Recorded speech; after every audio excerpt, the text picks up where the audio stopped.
This is how really it feels pala, no? If you've been betrayed by someone you've trusted the most. So, halas I just wanna talk about this kasi gusto ko lang malaman kung ako lang ba yung nakaka-experience ng ganito or meron ding kagaya ko. I just wanna give you a little bit of background kung ano yung nangyari and this and that. But before that, sasabihin ko muna kung ano na yung current state ko. Actually, I could say that I'm okay. But there's something na I couldn't understand. I can't explain kung ano siya. Basta, may something talaga. And mind you, it's been 2 years. And towards her naman na yung feeling ko is like civil. During the shift, wala any personalan. As in work lang talaga. And I just don't wanna hear anything about her. Or about the issue. Like, if, example, nauungkat. Or anything na related to her. Like, kung mapag-uusapan siya, either positive or negative. Like, ayokong marinig. Like, I don't care. Kalas, don't tell me. Parang, ayokong marinig. Ayoko, hindi ko siya kilala. Parang ganun yung dating, girl. I don't really mind. Parang walang nangyari. Parang stranger lang siya. Ganun. We are on duty together. Like, I'll talk to her. She'll talk to me. About work. And we talk with respect. Mind you, As in, kinakaya ko pa siyang kausapin ng maayos. So, I'll tell you what we were before the nightmare happened. She was, I thought, my bestie. We've been friends since second year of college. Do the math, we graduated 2014. This thing happened last 2022. So, ilang years din yun. Dekada, diba? So, this is what I know. We're too close. We trusted each other. Too open. I know everything about her. The good, the bad. I respected her. She respected me. And kami yung naging magkakampi. Like, sa lahat ng bagay. As in. Like, sobra pa siya sa totoo kong naging sister. Parang ganun yung turing ko sa kanya. Siguro those days, ganun din naman siya sa akin. I don't know lang. I couldn't say kasi siya naman yun. Pero ito yung sa akin. And never talaga kaming nag-away ever since. Like, meron man kaming di pagkakaintindihan. We will talk about it. Either I will apologize or she will apologize. And then, we will hug, we will cry. Just like the other girls would do. And, magbabati kayo. Kasi ako yung mindset ko kasi is friendship over petty things. I don't care. Kung hindi naman perfect ang friendship, masasayangan ka, diba? Itapon yung ganung katagal na friendship. Like most people would notice na sobrang mag-bestie kami. Like, for example, if I am from morning shift and she's coming for the night shift, pag magkikita kami sa duty, as in, maghahagbayan kami. Makikita kami ng ibang staff. Like, alam nila na parang ganun kami ka close, super close.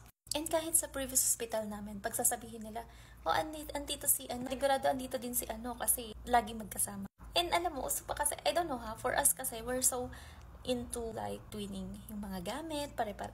Mahilig kaming ganun. Whatever na binibili ko, bibiling ko rin para sa kanya. Siya din ganun din naman siya sa akin. Like, you don't have to ask. Ganun. And hindi kami nagbibilangan to ng trabaho or anything. Ito lang naman sa side ko. I don't know sa side niya kung ano yung kwento niya. And then, 2 years ago happened. Wallahi.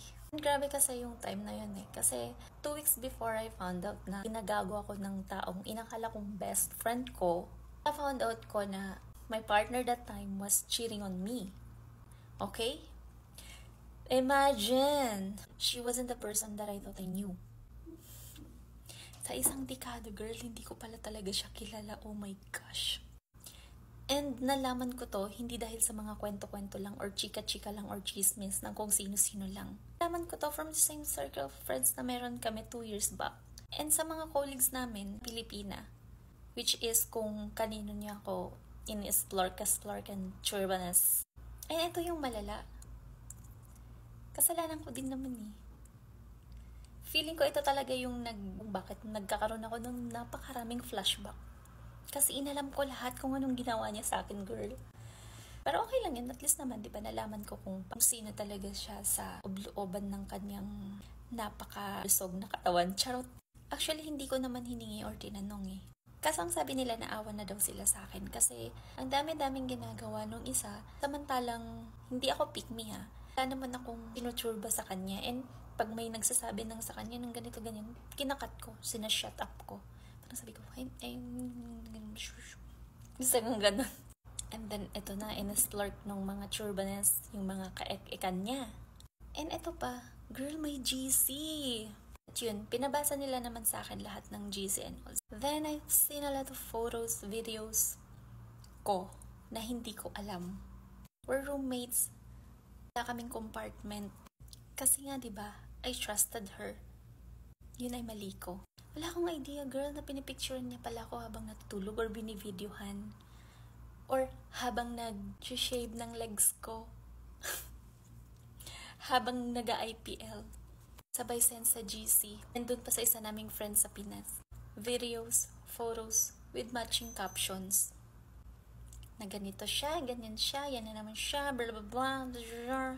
As in, girl, hindi ko in-expect. Meron pa akong nabasa doon sa group chat na galing siyang night shift and natutulog ata ako pagka-uwi niya.